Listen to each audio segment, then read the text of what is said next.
What happened to you was real. It was unfair. It was painful. And honestly speaking, you didn't deserve to go through all that. I'm not here to minimize your pain, but I want to ask you a question. And this question might sting a little. How much longer are you planning to let that story ruin your life? How much? Today is the 5 of our mindset rewiring series. And today we're going to be talking about the most dangerous prison you will ever live in. The one you built out of your own history. You know that one? We're going to be talking about it.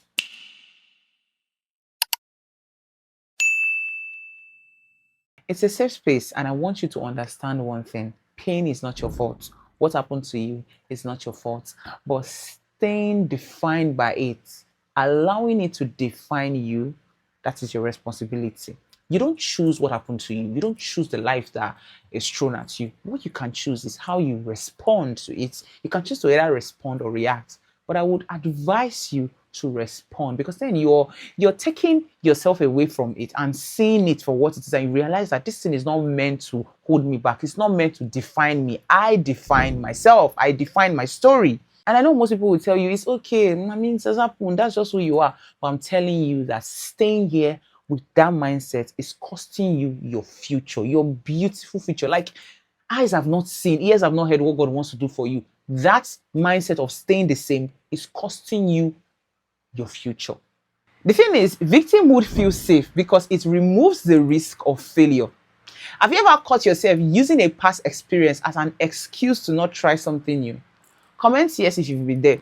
Don't worry, it's a safe space. We're on learning this together. So when I was in University of Benin, I probated in my 3rd year. For many years, that was a mindset that stopped me from starting anything new or even doing anything new. Or even if I know how to do it, I'll be like, you, do you know, when you're in university, you probated. It was so hard until I got to a point where I was like, so far have you come? No further would you go? How many years? I've even graduated from the university. I've gone for NYSC. It took the grace of God. It took me being very intentional and saying, I am not a victim.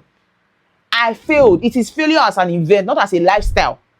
It is an event. It should not define my life. And the moment I decided that is not going to define my life anymore, it stopped defining my life. And I decided I have equal right like every single person. They will not say, I will not buy for you. Or this, I will not give you the opportunity because you failed. Like, I had to tell myself the truth that this thing is a cage that until you decide to come outside of, it will still root youthful years from you. And it's not easy because it took years. When I mean, I'm talking about up to like how many years? Like 3-4 years. Yeah, 1 to 3 years before I said, you know what? We're going to enter into this water again. We're going to enter into this water. And I did not drown because it was just an event. What happened to me was something I could not control. But I decided I was going to control my response to it. And that was the beginning of my liberation. So instead of focusing on why did this happen, focus on what will I do with this. So it shifts from you being a victim to you being a victor, because your pain points, best believe it, whether you like it or not, it is something that is meant to liberate a lot of people.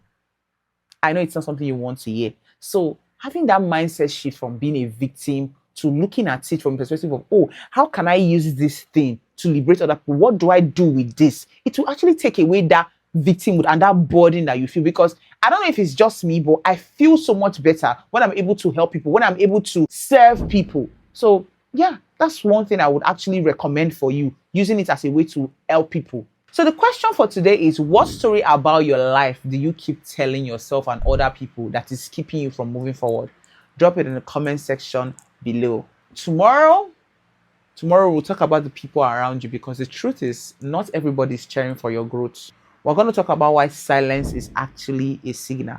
I'll see you on day 6. Thank you very much for staying to the end of this video. If it helped you, don't forget to like, share, comment, subscribe if you haven't. Share to everybody you know needs to see this video, and I'll see you on day 6.